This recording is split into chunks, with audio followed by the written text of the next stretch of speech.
Hello, everybody. Everybody's black screens. How are we doing? Pretty good. Pretty good.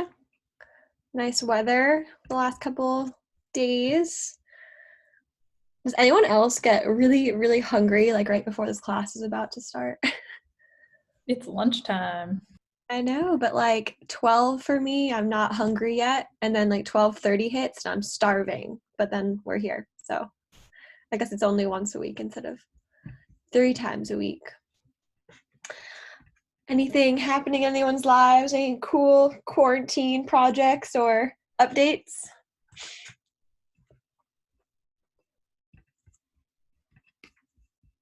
I feel like I have like nothing else to talk about besides COVID-19 these days. Anytime someone like talks to me, it's like the only topic of conversation. Um, Alrighty. I'm pulling up what we're doing today. I just was on another call, so bear with me for a second. Um, we are crazily in week 4, even though I guess since we only meet once a week, it just feels like this has gone so fast, even though it always sort of feels fast. Thank you for submitting your critical analysis papers. Those should be done being graded by the end of today. I try to return things as fast as possible so you guys can get feedback on those. I like what I see so far, so great job in terms of creativity and using class concepts. Definitely see that being used in your essays. For the rest of the week, on Friday, you sort of have a free day. Normally, when we meet in person, I do like a workshop-y day where we all come into class, but I let you, when it was used to be a group project, I let everyone meet in their groups, and then I'm just there for questions. So we can treat it similarly. So on Friday, I really want you to sort of jump into, if you haven't already, your final project or your final paper that you're writing, and just set aside like this hour of time that you normally do for my class to just jump into that final project to see if any questions come up, because then you'll have a whole week to work on it and to have those questions answered. But I'll be checking my inbox more frequently on Friday if you have particular questions. Does anyone have anything right now for their mini campaign? Because that is sneaking up on us. It's about a week and a half away.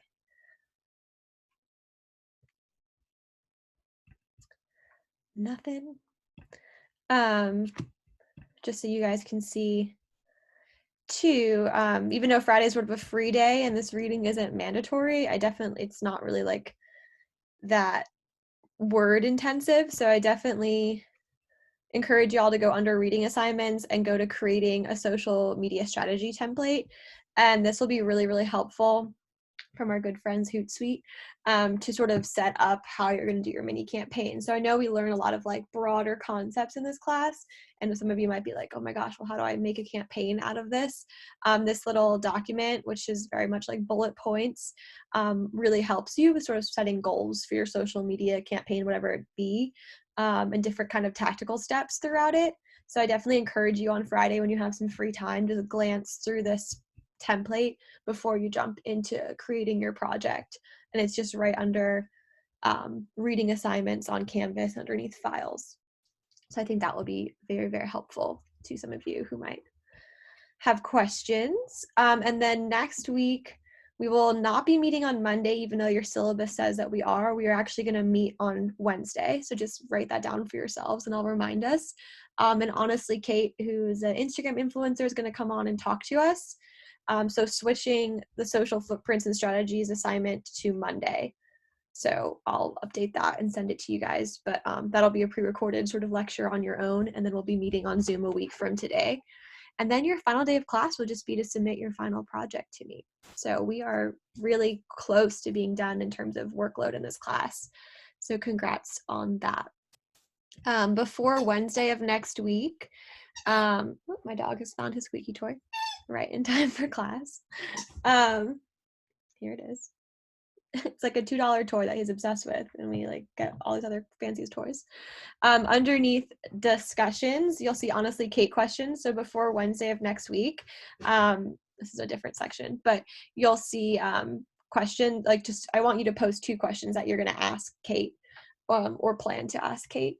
And hopefully we can get those addressed during the talk. So just post those before next class when we meet. Cool. All right. Well, today we're talking all about paid advertising. And paid advertising is my favorite class to teach. I think some of this class sort of borderlines on being very foundational in terms of, broader concepts and things that you might sort of know about.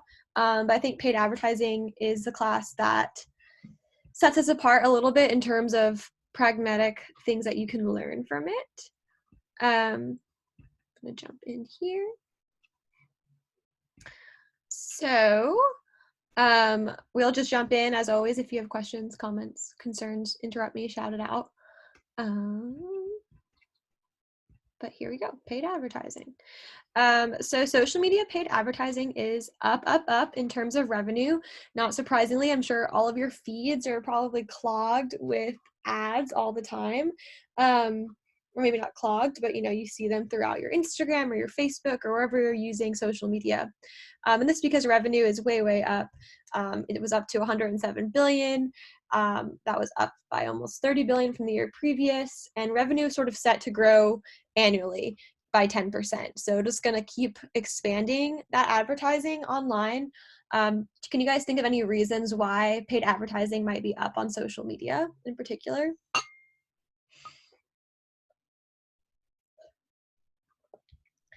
People are buying a lot more stuff online right now because they don't really have much to do. Yeah, definitely in terms of quarantine, engagement is totally up on social media. But even before quarantine, it was definitely up as well. Some of that is just because we don't really use traditional or your generation or the Gen Z and millennials don't really have as many outlets, traditional media sources. So traditionally, maybe advertisements were in newspapers. Not most of us get paper newspapers, or even cable television has hit a total decline in use. Like, do any of you have cable TV? Nope. Maybe your parents do, but I don't have cable TV. I just stream everything. So that's sort of where people would get their ad revenue from, and we need to think of creative ways to do that, and now we're on social media doing that. So this is predicted to just increase. 42% of millennials and 50% of Gen Z think that social media is the most relevant channel for ads. So maybe you disagree or agree, but that's what statistics are telling us. So why do we use paid advertising? Organic reach. Can anyone define organic reach for me?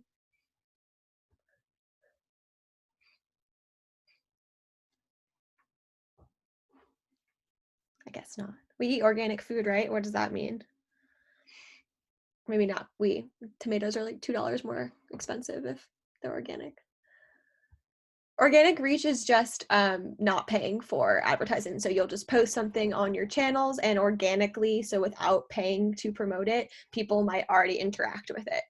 But that's declining for brands. So I don't know how many of you follow maybe your brands that you did your paper on social media before you had to write a paper on them, but were you, interacting with them on a basis without them paying for advertisement? Maybe not. These paid advertisement channels kind of let you target your audience more specifically, so it builds that reach. So organic reach is sort of declining. People tend to, especially bigger brands, post things with the intention of paying for them. But it just depends on what your brand is and what you're doing. I post for Ian all the time organically, and then we'll pick certain posts to boost, which are not organic. Increasing content visibility and engagement is probably the number one reason people do pay advertisement. They want to reach a broader audience of people and get more likes and shares and comments and all the other features of engagement. Reaching new audiences potentially. So if I'm a business that's a brick and mortar that's on the ground in Manhattan, Kansas, and I want to reach other aspects of Kansas, I might be able to target my ads to more locations to get more online shopping or people from different areas in my store. But then on the other hand, you can also be very narrow with your target audiences. Bless you, my dog's sneezing. So you can be very narrow in terms of our demographics that we were looking at, depending on what your goals are. Two things I want you to consider here are volume and relevance, and Facebook ran into a ton of problems with this off the bat when they first started paid advertising. So their problem was all these companies were buying paid advertising, and they wanted to, do it on certain days and certain locations to certain people, and people's feeds were just being clogged with ads. They weren't seeing any posts from their friends. They weren't seeing any posts from their family. They weren't seeing memes that they wanted to see, whatever they were looking for. And people got really disgruntled and upset. So you have to sort of balance, and the algorithms of sites do this as well. What's relevant to people based on also what is the volume of things happening in their feed. If they've already seen an ad for a boho chic style type brand, then maybe you won't send that person that same thing that same day if their feed already has that in it.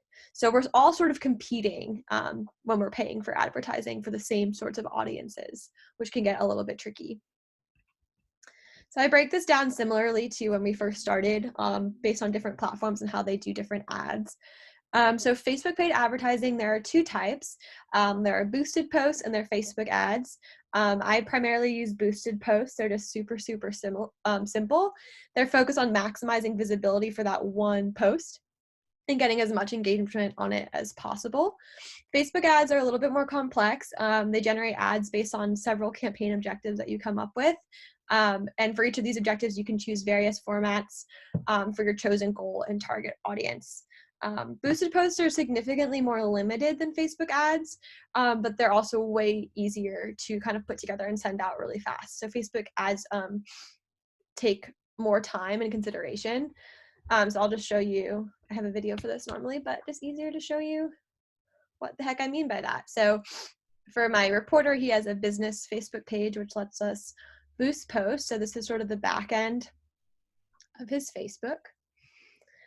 So, and it'll even tell you, like, if certain posts are doing particularly well, it'll tell you this post is performing better than 90% of other posts, and it'll sort of recommend posts that you should boost.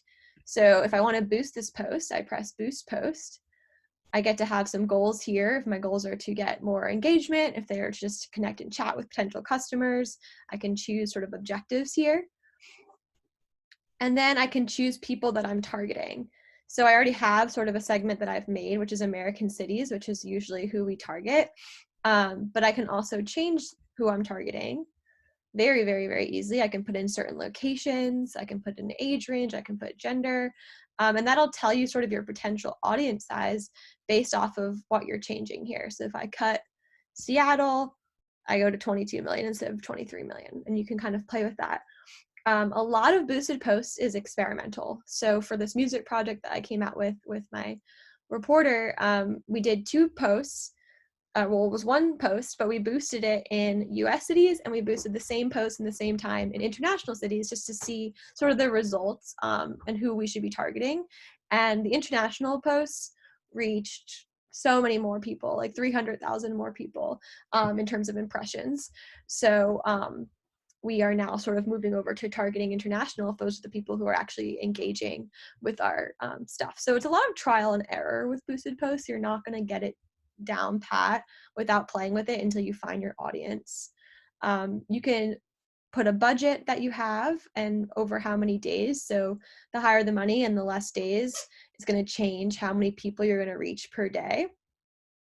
And that's pretty much how that rolls. Instagram has a similar boosting strategy. Any questions on the boosted post side of Facebook or Instagram?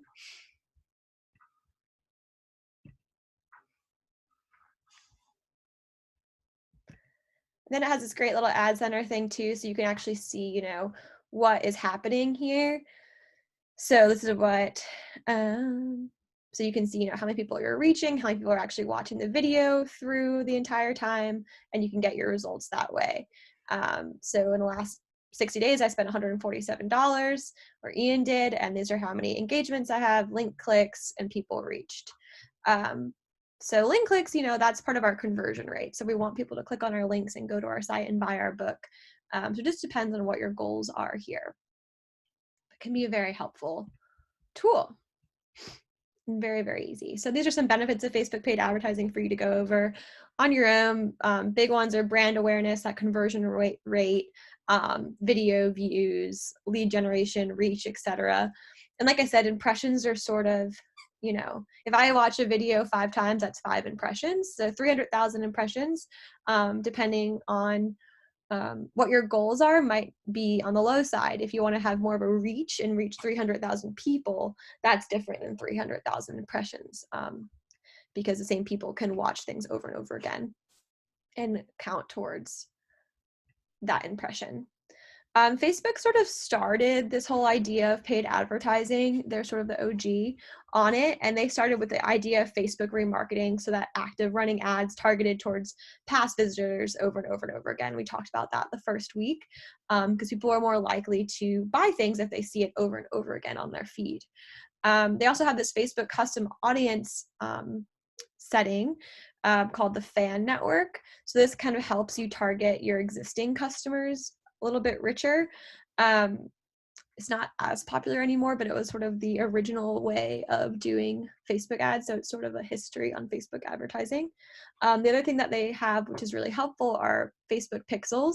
So these are pieces of code that you can actually put on your own website to help you measure and build audiences for your ad campaign. So you can transfer those ads to your website and see what's going on, like who different types of audiences that are on there. So that way, when you're doing the boosted post, you can look at that pixel and see, who your audience might be. And that might help you get to that experimental phase, or get out of the experimental phase a little bit quicker. So it's just a tiny set of code that you can get, which is sort of special to Facebook. Okay, Instagram, some of your favorite sites. We're going to do a little online shopping in class today, which I'm sure most of us are doing anyway. Instagram shopping checkout feature. So this is the ability to tap on Instagram's products. So if it's a Zara ad and they have a jacket for sale, you can actually just click on the picture, and boom, you can buy this tweed jacket for $130 if anyone's interested. Then, since most of us have our credit cards already linked to our smartphones, bing, bang, boom, we can check out right there in Instagram and pay with whatever credit card is set up online.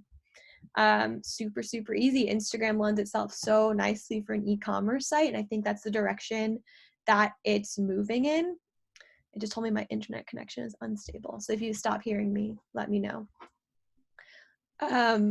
This is still in the trial phase, so only certain big brand names get to use this, so not everybody will be able to use this. So it's in the beta phase, they call it, which is a closed trial phase.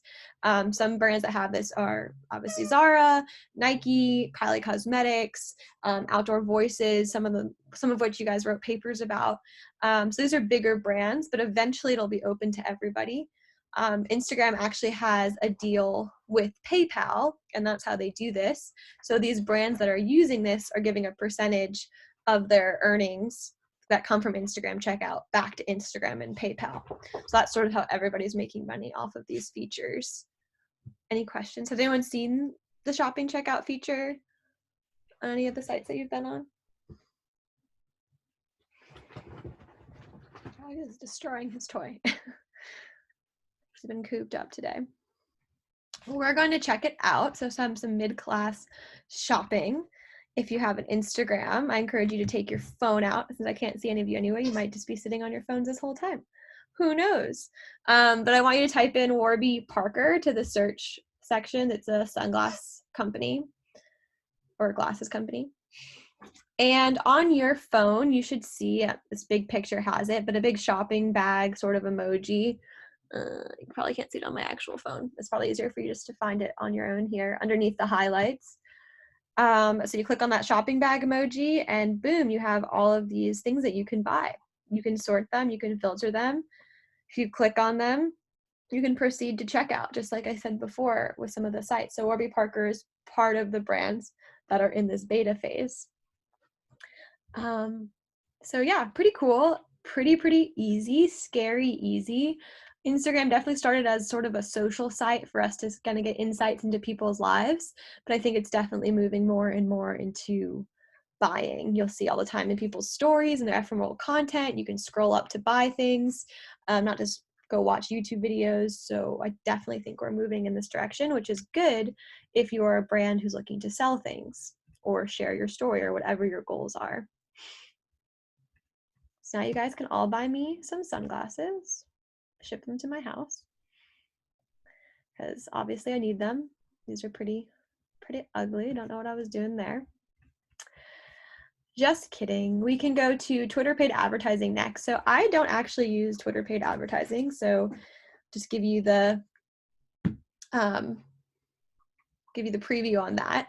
But Twitter ads can be broken down into 3 different categories. So you can promote accounts, you can promote trends, and you can promote tweets on Twitter. So brands looking to boost their follower accounts might promote their actual account. And they'll put you more front and center in people's who to follow sections on Twitter. Promoted trends is encouraging clicks and following to a relevant promotion through a hashtag. So a big example here was, hashtag take a knee and hashtag boycott the NFL. So it actually was proven that a Russian agency promoted 2 trends, hashtag take a knee and hashtag boycott NFL, which are on 2 opposite sides of the spectrum, right? And they're talking about when NFL players were taking knees against the national anthem to sort of start this discourse in America. So they wanted these hashtags to show up everywhere on people's feeds for people to take these really sort of poignant stands against it one way or the other.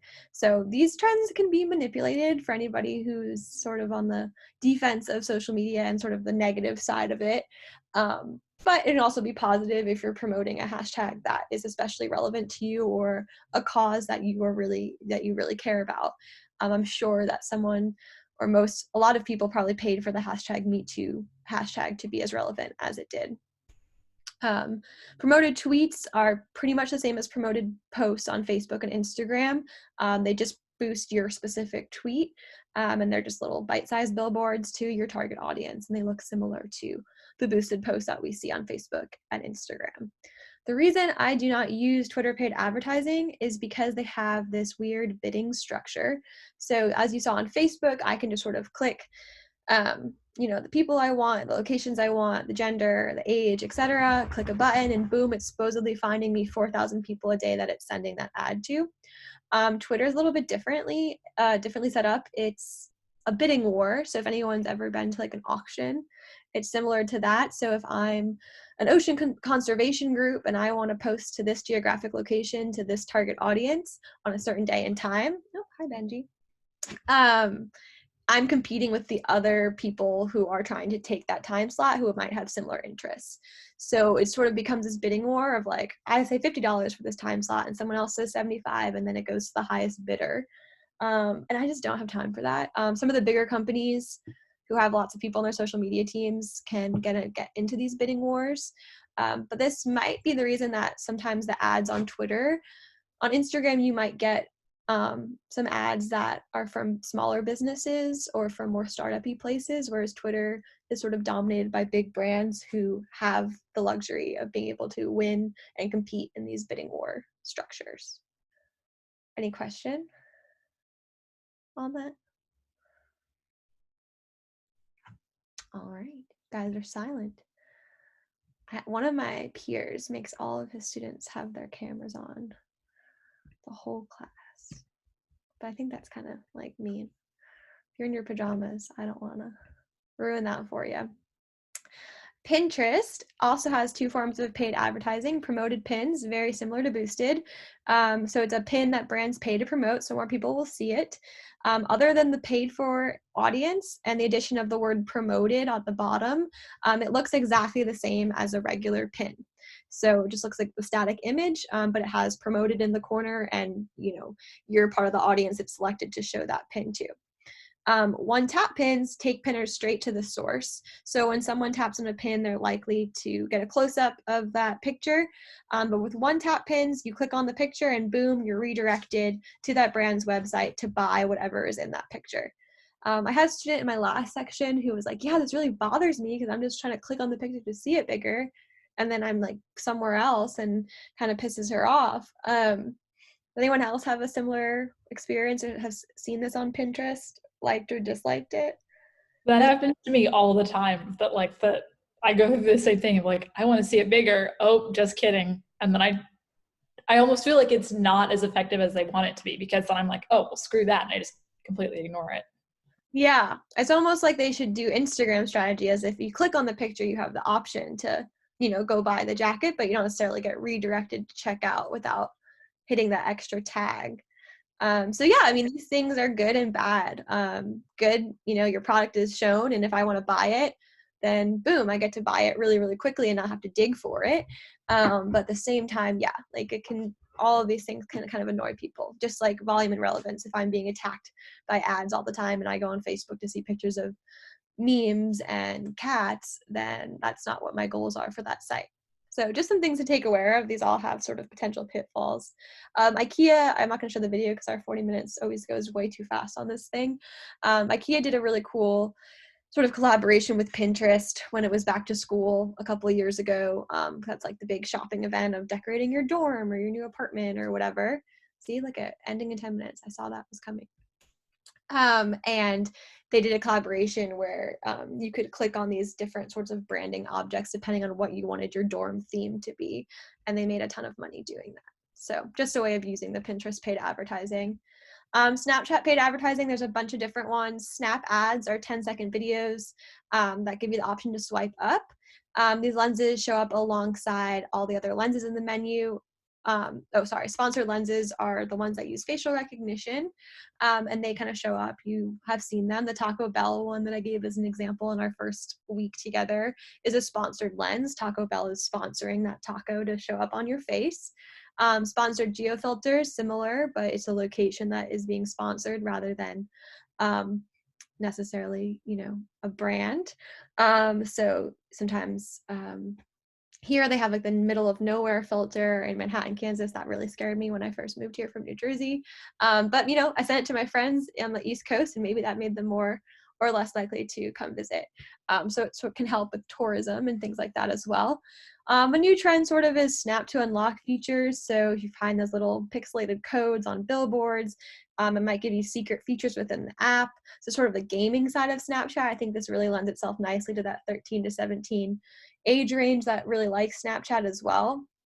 And it can also give you sponsored geofilter or lenses for a set period of time. So I'm just going to show you a brief video here before we get into YouTube. So anyone a Stranger Things fan? I know it's like kind of getting old. Yes. Yes. Okay. They did a really cool collaboration with Snapchat, and we'll just watch a little bit about what they did, but they kind of took Snapchat filters to the next level here. To promote one of the biggest shows on Netflix, Snapchat wanted to do something as original as the show itself. Together, we created an experience that was interactive, innovative, global.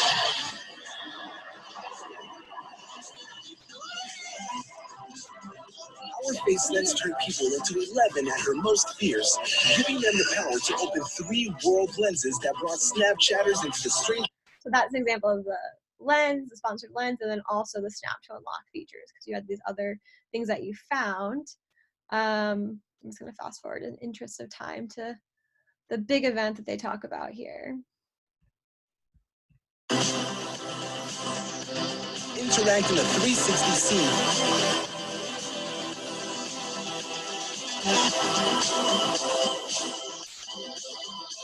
To unlock the secrets of the buyer's residence, full of hotspots with hidden content. Then we introduced the game changer with Snapchat's first ever portal lens.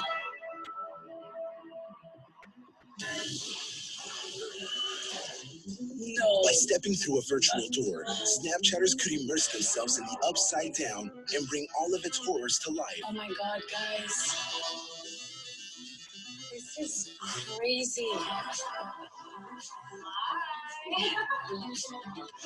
The world took notice.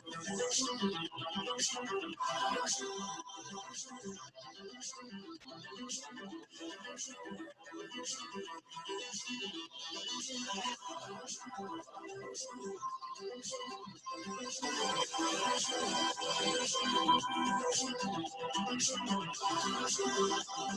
average Snapchatter actively played in the world of Stranger Things for 24 seconds.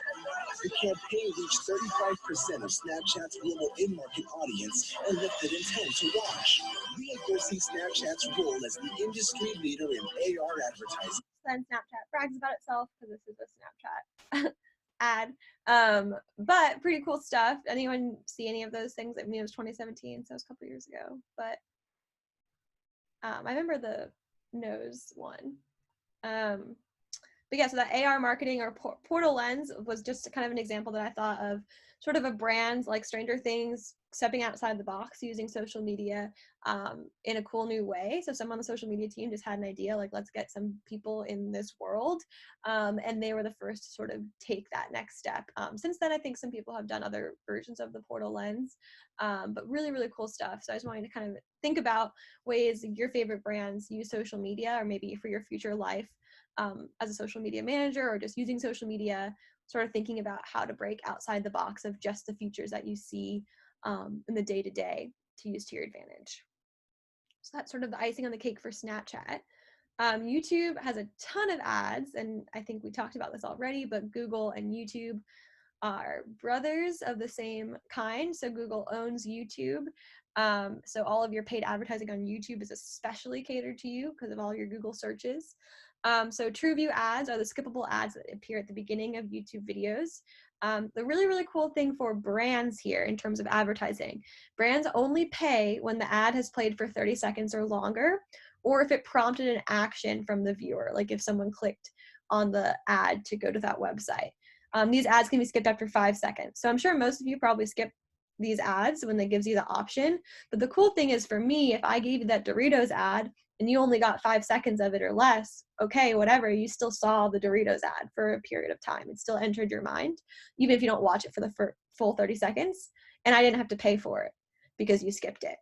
So on the brand's perspective, this is really, really easy money to promote on YouTube and not have to pay for anything if people are skipping these ads. TrueView in-stream ads, these play during the YouTube videos. These ads can be up to 33 minutes long, but 30 seconds is recommended just because of our short attention spans. A companion banner, which is like an actual display ad, appears in the top right during these. TrueView discovery ads, these are similar to display ads. They're recommended videos that pop up on the YouTube homepage, and these are based on your interests, what you're looking at, what you're reading on Google, as well as what you're searching on YouTube. We all did our live tweeting thing and figured out our social footprints can be pretty creepy places, but also really helpful in the terms of the brand perspective. Non-skippable ads might annoy you because you can't skip them, but they have a max length of 20 seconds, and these can be in the before part of a video or in the midpoint of a longer 10-minute video, and you can't skip them. And brands are paying for that, so you can't skip them.